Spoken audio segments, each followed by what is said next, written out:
Joining us. Today's webinar topic is Optimizing Your Purge and Trap for US EPA 8260. Our presenter is Amy Nutter, Technical Product Specialist for Teledyne Labs. If you have any questions, please feel free to submit them throughout the presentation or email Amy directly, and she will follow up with you after the webinar concludes. This webinar is being recorded and will be available within a few days. Okay, now I'm going to turn it over to our presenter, Amy Nutter. Thanks, Shelley. Yep, I'm Amy Nutter, Technical Product Specialist for the Purge and Trap product line here at Teledyne Labs. And today I will be going over ways to optimize your Purge and Trap for US EPA Method 8260 analysis. Thanks for joining me today. I'll go over a quick intro to Teledyne Labs and our TechMar products. Then I'll get into what Purge and Trap is and how it works, an introduction to US EPA Method 8260, the challenges with this method, ways to optimize your Purge and Trap for this method, and then finally tips for a successful analysis. So be sure to submit any questions that you have and I'll be able to get back to you via email. Teledyne Labs has been around since the 1960s, creating the first commercial Purge and Trap concentrator in 1975. We're the market leader for Purge and Traps in the US, and we offer several different options. The Lumen Purge and Trap concentrator, which is shown on your right, is our standalone waters-only concentrator that can be paired with the Aquatech LVA auto sampler. We also have the combined auto sampler and Purge and Trap concentrator, the Atomics XYZ, shown on the left, and that's capable of analyzing soils, solids, and water samples. Here, we also manufacture other elemental analyzers as well. Purge and Trap is a technique used to improve the sensitivity of volatile samples analyzed by a GC and their detectors, such as a mass spec. And this goes beyond the capabilities of other traditional preparation methods like static headspace and liquid injections. So we're talking parts per billion levels, and recently we've been optimizing parameters for parts per trillion analysis. Now let's get into how this works. So Purge and Trap works on a purge equilibrium theory. So volatile compounds of interest, so compounds that prefer to be in that gaseous phase, they migrate from the liquid or the solid phase to the gaseous phase and are continuously swept away from that headspace and the sparger onto the trap where they're concentrated and released to the GC. In the case of static headspace on the left, samples come to an equilibrium. The compounds of interest go from the liquid to the gaseous phase, and then when no more net transfer is occurring, an aliquot of that headspace is taken and analyzed. So if not enough sensitivity is reached during this static headspace analysis, then that's where Purge and Trap can improve. On the right, you can visually see that purge equilibrium theory happening.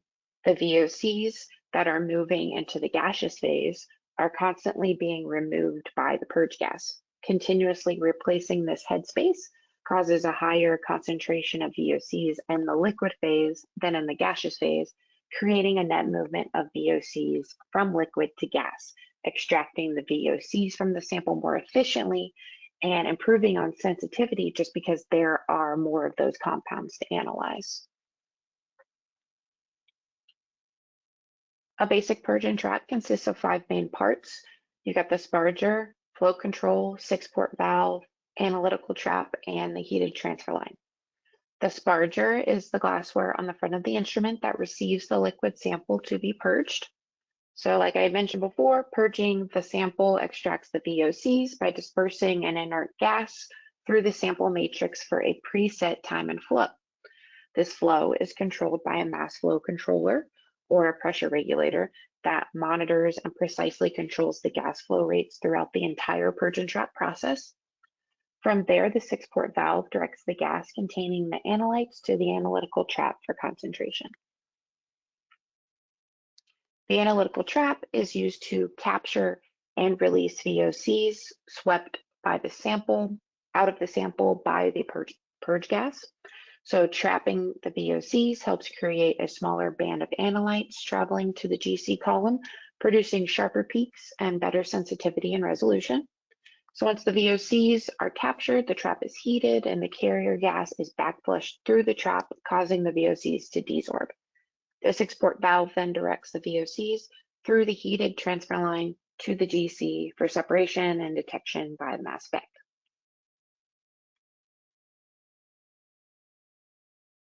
The US EPA Method 8260, there are various techniques by which compounds may be introduced to the GCMS system in this method. So Purge and Trap by methods 50-30 for aqueous samples and 50-35 for solid samples, waste, oily type samples.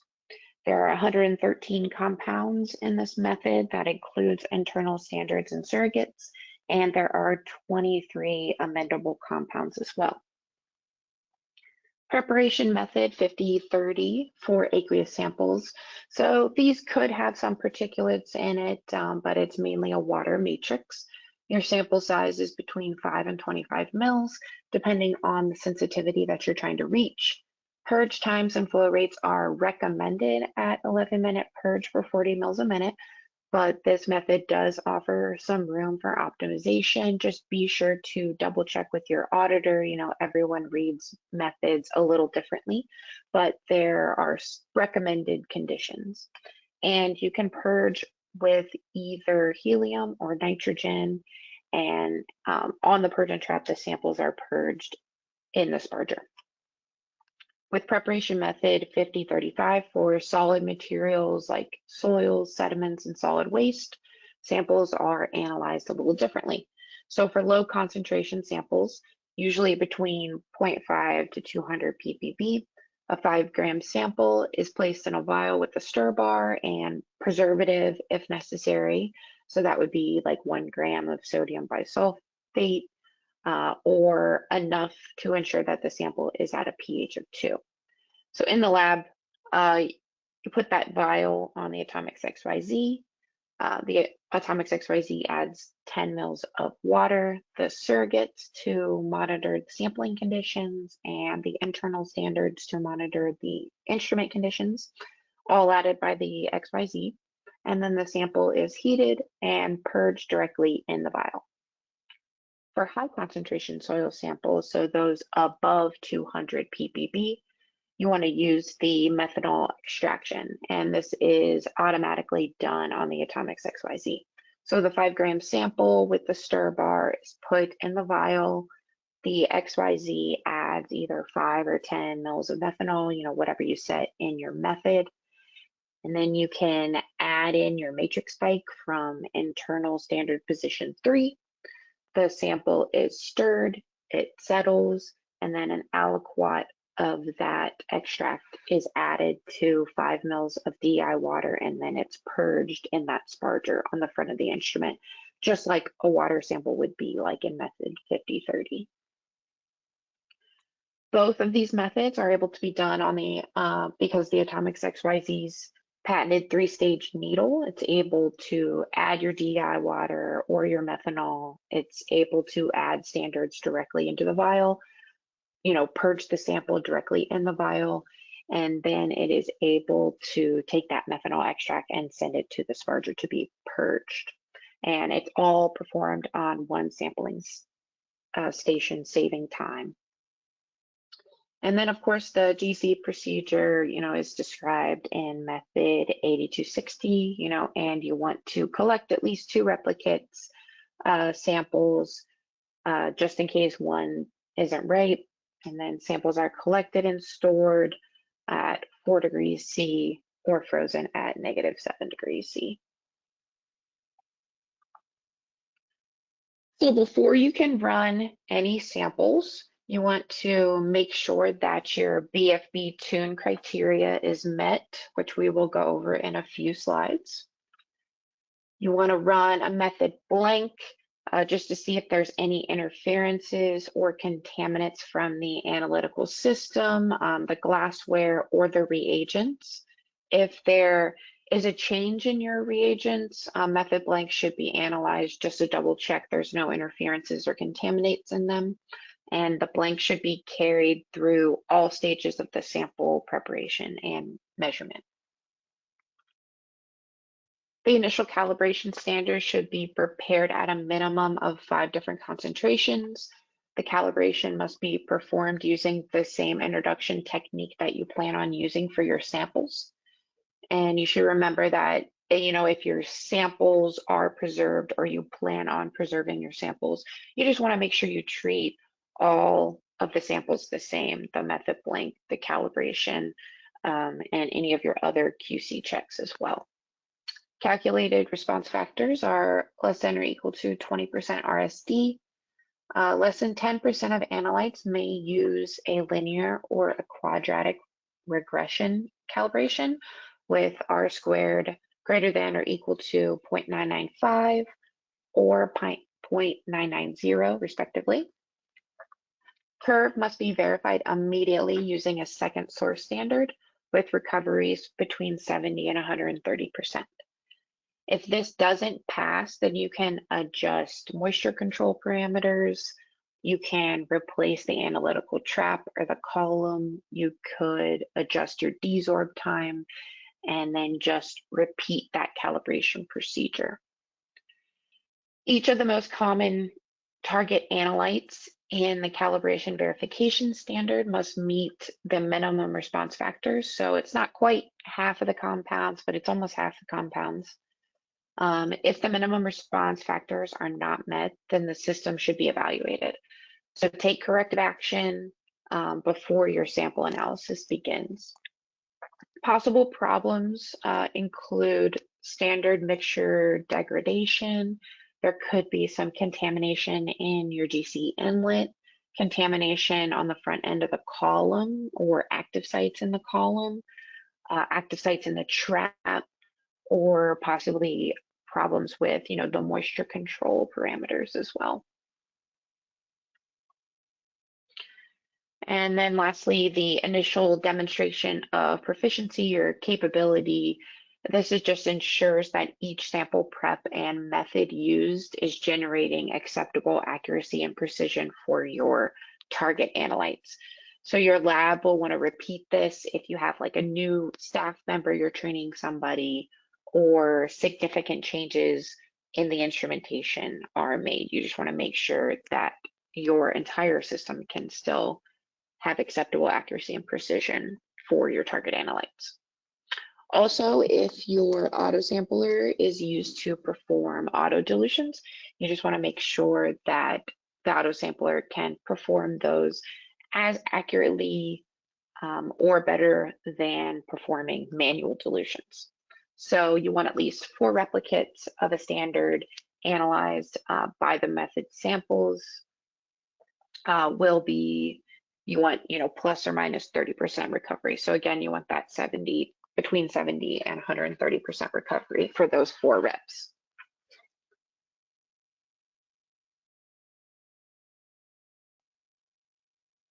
All right, and then what is included in every batch during the 12-hour analytical shift?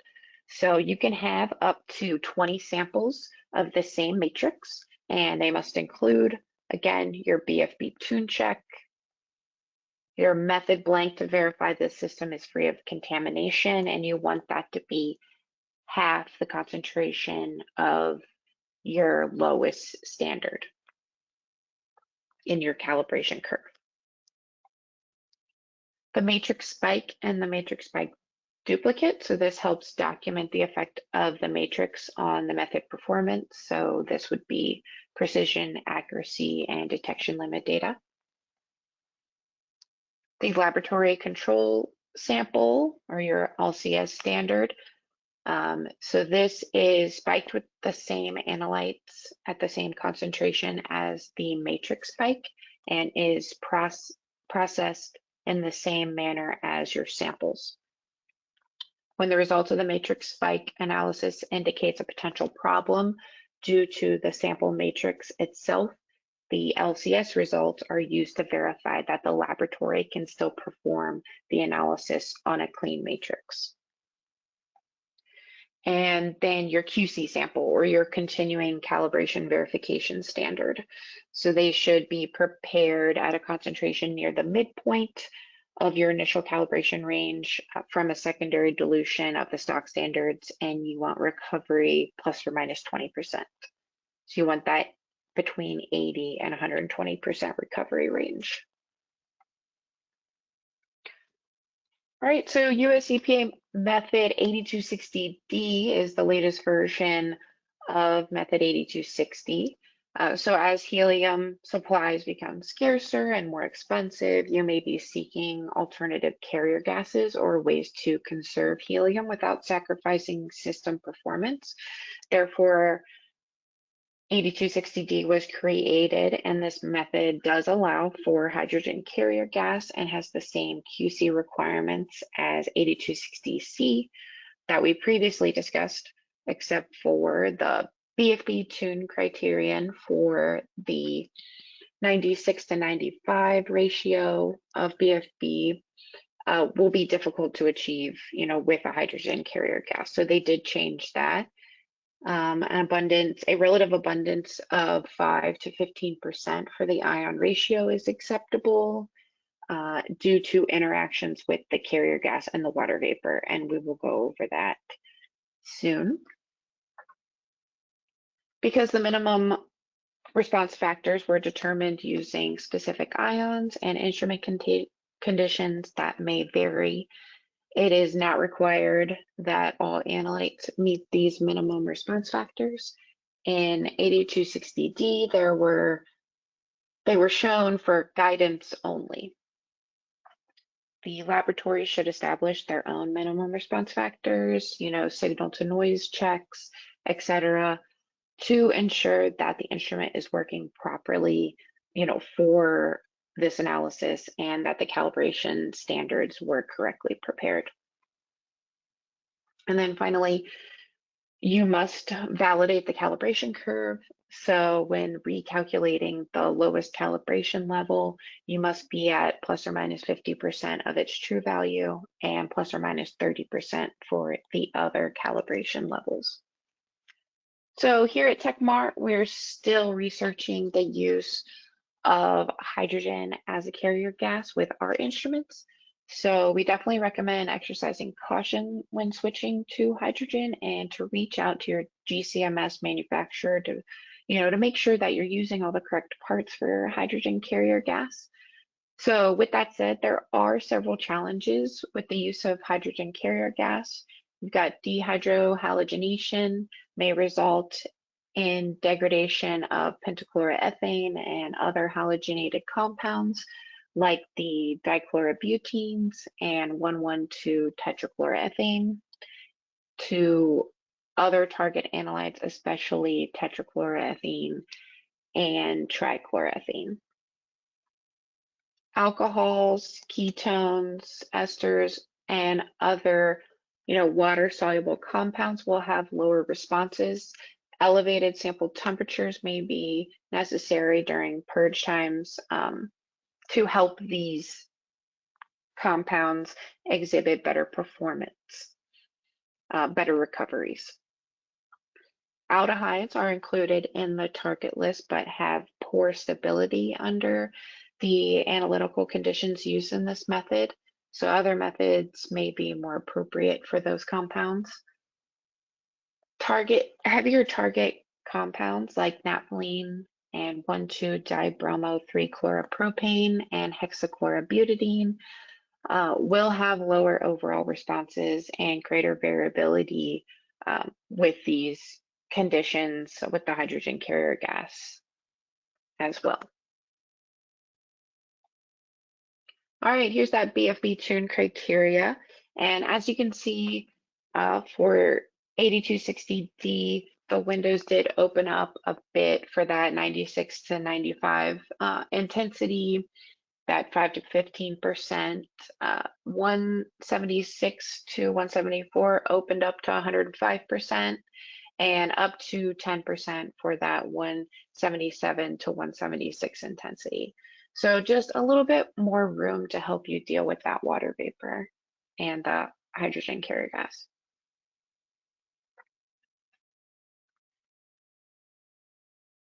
There are several challenges that can occur with these methods. sample matrix issues, moisture management, and carryover and contamination. So with your sample matrix issues, so this can happen during sample prep.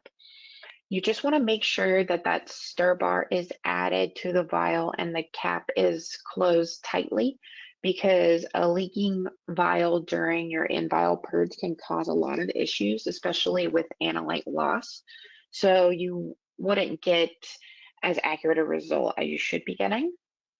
And if the sample comes in and it isn't properly sealed, that sample should be discarded. And that's why they're always collected 2 at a time. So just try and use that second sample if possible.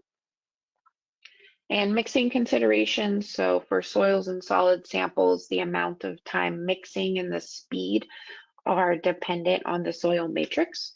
So for example, fine soils like clay, they require a longer mixing and purge time with a less aggressive mixing.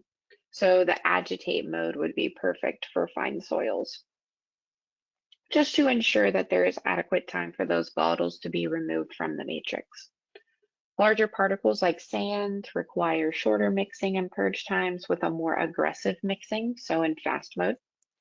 Humic soils require longer mixing purge times because of the organic matter in the soil is going to change how it releases these volatile compounds from the water, and the mixing speed is dependent on the specific characteristics of the soil. These methods do allow for increased temperatures during in-vial purge to improve the efficiency of the purge. You just want to make sure that you add in sufficient dry purge time just to mitigate any moisture that could have accumulated from heating up the sample. If too much water is being transferred to the GC, this can impact sensitivity and can cause analytes to collude or have poor peak shape. So on our instruments, the moisture control system and optimizing those dry purge and bake settings can really help reduce water vapor. And common contaminant sources like impurities in the inert purging gas or in the trap, acetone and methylene chloride are commonly found in the lab air at low levels. So volatile preparation and analysis should be physically separated from the laboratory areas where the target solvents are being used if possible. Also, the water supply used for blanks should be isolated from target solvents and free from plastic supply piping. Being able to clean up the system between samples and then after higher level concentrations is critical. So hot water rinses between samples and an efficient bake cycle can really help greatly reduce or eliminate that carryover and contamination between samples.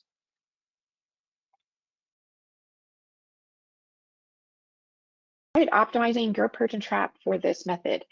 So like I mentioned before, the method recommends the standard 11-minute purge at 40 mils a minute, but it does allow for method optimization, and a good place to start would be a 7-minute purge at 60 mils a minute.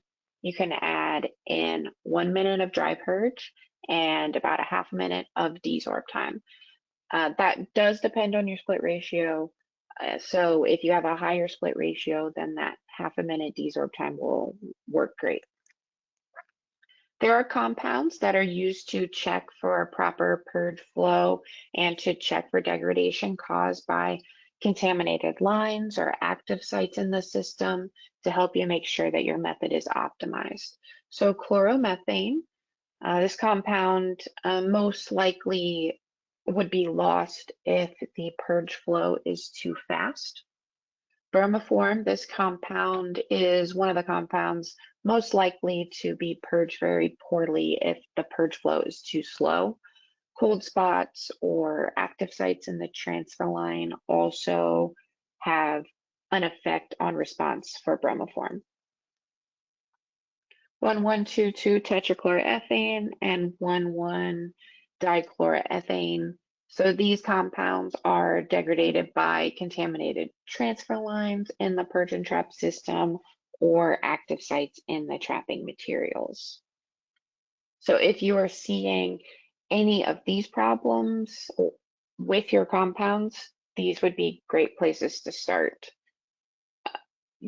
Replace lines, check and make sure your Purge and Trap method is optimized so you can get the correct analysis for these compounds.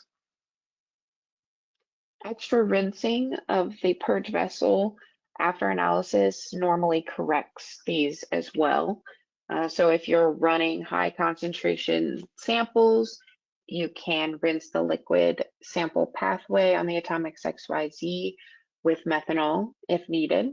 And then you can follow high concentration samples with a blank just to check for that cross-contamination. And then adding an efficient bake cycle to clean up, or even baking out the system after you run a schedule or a sequence. And then you can also bake out the system first thing in the morning before you even run samples. You want to allow all samples in standard solutions to warm up to ambient temperature and allow time for suspended solids in the samples to settle before analysis as well. Any highly water-soluble analytes like the ketones, the alcohols, aldehydes, and 1,4-dioxane, they're listed as poor purgers or high temperature purgers in the method. So they can be analyzed at elevated purge temperatures, usually pretty good at 80 degrees C.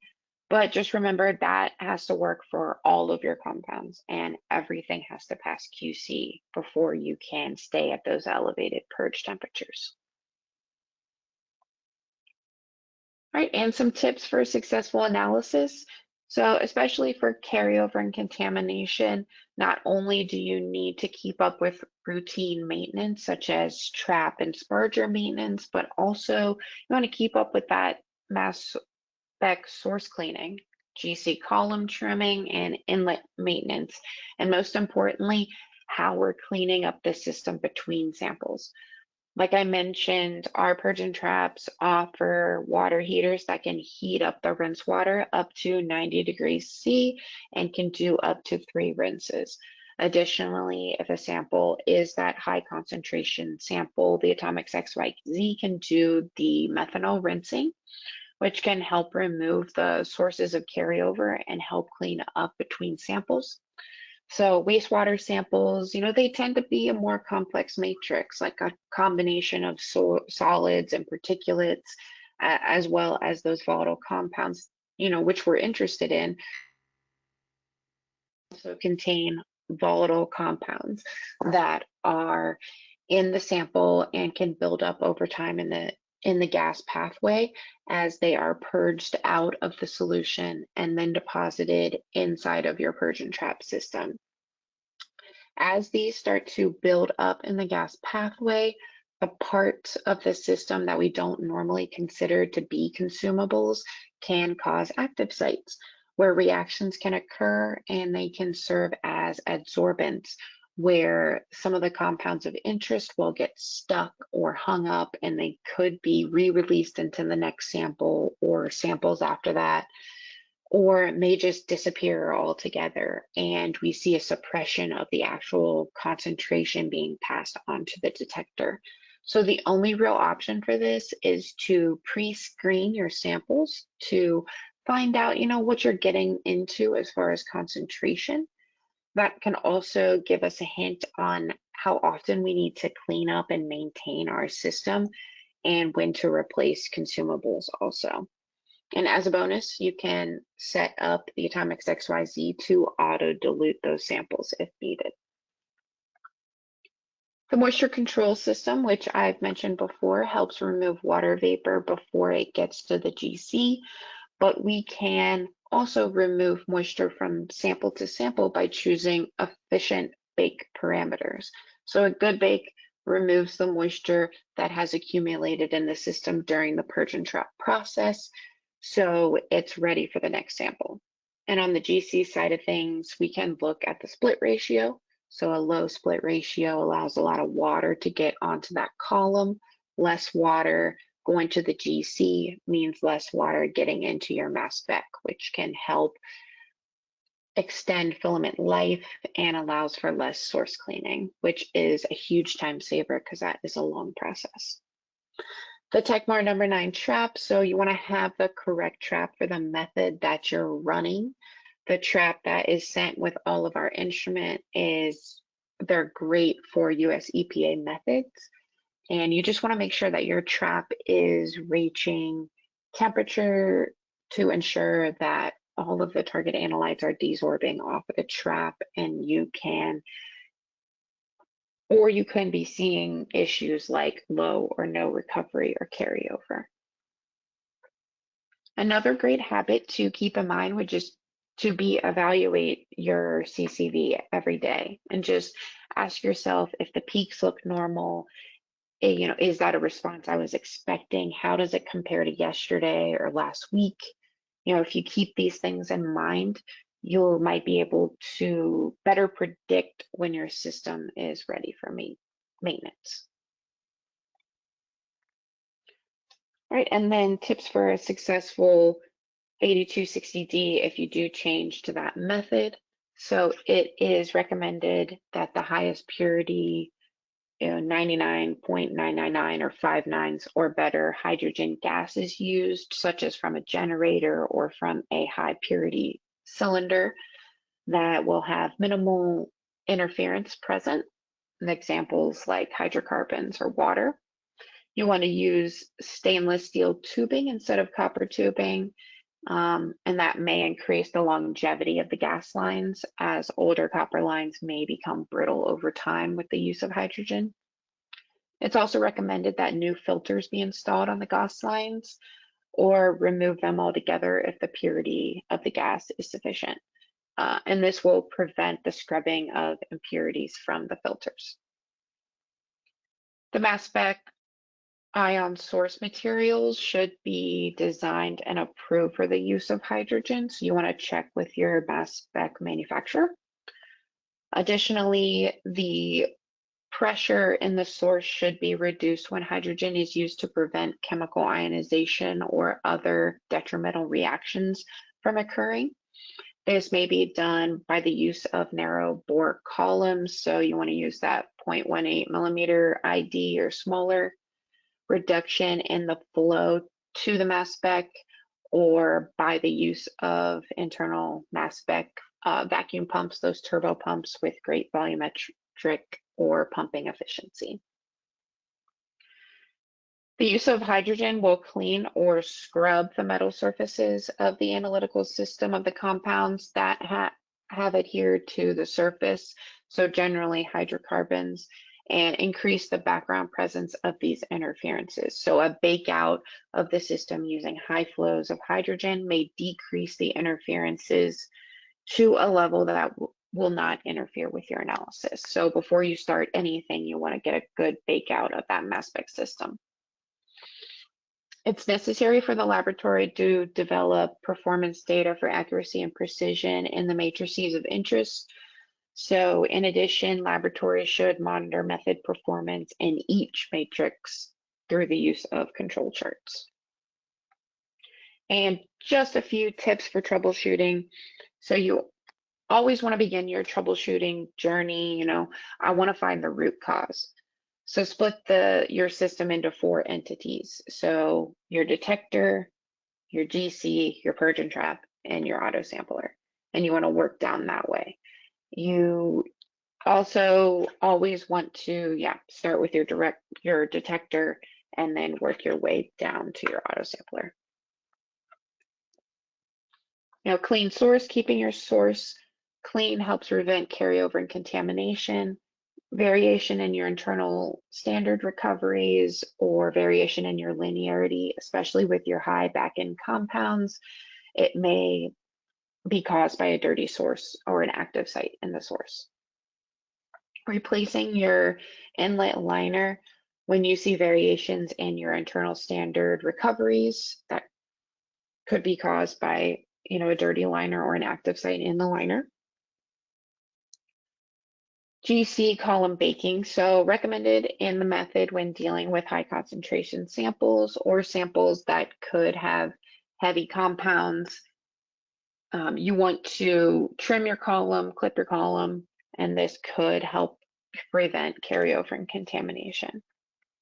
And then, of course, the best troubleshooting tool that you can utilize in your TechLink software is the leak check. So anytime you change anything on your Purge and Trap, just go ahead and run a leak check. It can really prevent issues that would pop up if there is a small leak or a large leak in your system, and it only takes a few minutes.